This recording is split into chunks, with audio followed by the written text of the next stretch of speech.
When you're a kid, you get asked this one particular question a lot. It really gets kind of annoying. What do you want to be when you grow up? Now, adults are hoping for answers like, I want to be an astronaut, or I want to be a neurosurgeon. You adults and your imaginations. Kids, they're most likely to answer with pro skateboarder, surfer, or Minecraft player. I asked my little brother and he said, seriously, dude, I'm 10. I have no idea. Probably a pro skier. Let's go get some ice cream. See, us kids are going to answer with something we're stoked on, what we think is cool, what we have experience with. And that's typically the opposite of what adults want to hear. But if you ask a little kid, sometimes you'll get the best answer. Something so simple, so obvious, and really profound. When I grow up, I want to be happy. For me, when I grow up, I want to continue to be happy, like I am now. I'm stoked to be here at TEDx. I've been watching TED videos for as long as I can remember, but I never thought I'd make it on stage here so soon. I just became a teenager, and like most teenage boys, I spend most of my time wondering, how did my room get so messy all on its own? Did I take a shower today? And the most perplexing of all, how do I get girls to like me? Neuroscientists say that the teenage brain's pretty weird. Our prefrontal cortex is underdeveloped, but we actually have more neurons than adults, which is why we can be so creative and impulsive and moody and get bummed out. But what bums me out is to know that a lot of kids today are just wishing to be happy, to be healthy, to be safe, not bullied, and be loved for who they are. So it seems to me when adults say, what do you want to be when you grow up? They just assume that you'll automatically be happy and healthy. But maybe that's not the case. Go to school, go to college, get a job, get married, boom. Then you'll be happy, right? We don't seem to make learning how to be happy and healthy a priority in our schools. It's separate from schools. And for some kids, it doesn't exist at all. But what if we didn't make it separate? What if we based education on the study and practice of being happy and healthy? Because that's what it is, a practice, and a simple practice at that. Education is important, but why is being happy and healthy not considered education? I just don't get it. So I've been studying the science of being happy and healthy. It really comes down to practicing these 8 things: exercise, diet, nutrition, time in nature, contribution, service to others, relationships, recreation, relaxation and stress management, and religious or spiritual involvement. Yes, got that one. So these 8 things come from Dr. Roger Walsh. He calls them therapeutic lifestyle changes, or TLCs for short. He's a scientist that studies how to be happy and healthy. In researching this talk, I got a chance to ask him a few questions like, do you think that our schools today are making these 8 TLCs a priority? His response was no surprise. It was essentially no. But he did say that many people do try to get this kind of education outside of the traditional arena, through reading and practices such as meditation or yoga. But what I thought was his best response was that much of education is oriented, for better or worse, towards making a living rather than making a life. In 2006, Sir Ken Robinson gave the most popular TED Talk of all time, Schools Kill Creativity. His message is that creativity is as important as literacy, and we should treat it with the same status. A lot of parents watch those videos. Some of those parents, like mine, counted it as one of the reasons they felt confident to pull their kids from traditional school, to try something different. I realize I'm part of this small but growing revolution of kids who are going about their education differently. And you know what? It freaks a lot of people out. Even though I was only 9 when my parents pulled me out of the school system, I can still remember my mom being in tears when some of her friends told her she was crazy and it was a stupid idea. Looking back, I'm thankful she didn't cave to peer pressure, and I think she is too. So out of the 200 million people that have watched Sir Ken Robinson's talk, why aren't there more kids like me out there? Shane McConkey is my hero. I loved him because he was the world's best skier. But then one day I realized what I really loved about Shane. He was a hacker. Not a computer hacker. He hacked skiing. His creativity and inventions made skiing what it is today, and why I love to ski. A lot of people think of hackers as geeky computer nerds who live in their parents' basement and spread computer viruses. But I don't see it that way. Hackers are innovators.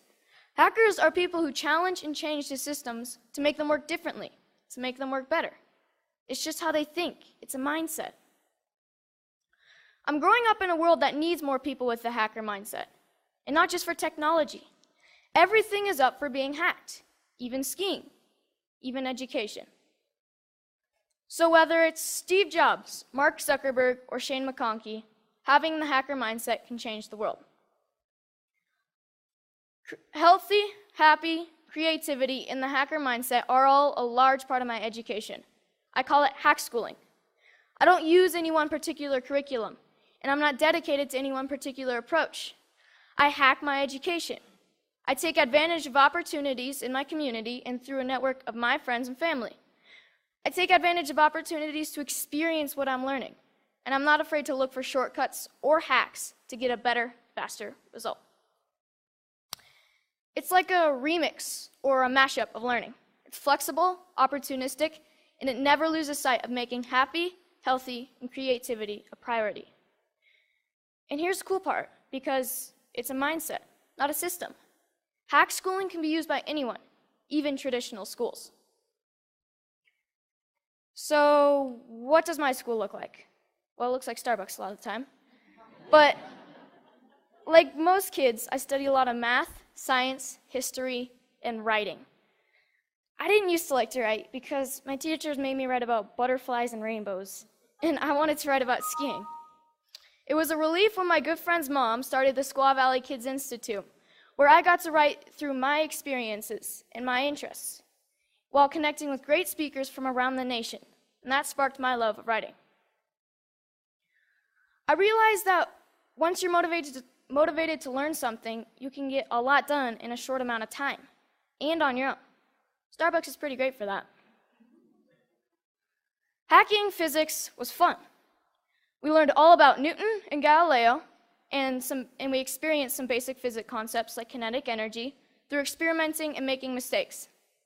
My favorite was the giant Newton's cradle that we made out of bowling balls, I think. No, bocce balls. We experimented with a lot of other things like bowling balls and even giant jawbreakers. Project Discovery's ropes course is awesome and slightly stressful. When you're 60 feet off the ground, you have to learn how to handle your fears, communicate clearly, and most importantly, trust each other. Community organizations play a big part in my education. At High Fives Foundation's Basics program, being aware and safe in critical situations, we spent a day with the Squaw Valley Ski Patrol to learn more about mountain safety. Then the next day, we switched to science of snow, weather, and avalanches. But most importantly, we learned that making bad decisions puts you and your friends at risk. Young Chautauqua brings history to life. You study a famous character in history until you can stand on stage and perform as that character and answer any question about their lifetime. In this photo, you see Al Capone and Bob Marley getting grilled with questions at the historical Piper's Opera House in Virginia City, the same stage where Harry Houdini got his start. Time in nature is really important to me. It's calm, quiet, and I get to just log out of reality. I spend 1 day a week outside all day. At my Foxwalker classes, our goal is to be able to survive in the wilderness with just a knife. We learn to listen to nature. We learn to sense our surroundings. And I've gained a spiritual connection to nature that I never knew existed. But the best part is that we get to make spears, bows and arrows, fires with just a bow drill, and survival shelters for the snowy nights when we camp out. Hanging out at the Moment Factory, where they hand make skis and design clothes, has really inspired me to one day have my own business. The guys at the factory have showed me why I need to be good at math, be creative, and get good at sewing. So I got an internship at Big Truck Brand to get better at design and sewing. Between fetching lunch, scrubbing toilets, and breaking their vacuum cleaner, I'm getting to contribute to clothing design, customizing hats, and selling them. The people who work there are happy, healthy, creative, and stoked to be doing what they're doing. This is by far my favorite class. So this is where I'm really happy. Powder days. And it's a good metaphor for my life, my education, my hack schooling. If everyone skied this mountain, like most people think of education, everyone would be skiing the same line, probably the safest, and most of the powder would go untouched. I look at this and see 1,000 possibilities. Dropping the cornice, shredding the spine, looking for a tranny from cliff to cliff. Skiing to me is freedom, and so is my education. It's about being creative, doing things differently. It's about community and helping each other. It's about being happy and healthy among my very best friends. So I'm starting to think I know what I might want to do when I grow up. But if you ask me, what do I want to be when I grow up? I'll always know that I want to be happy. Thank you.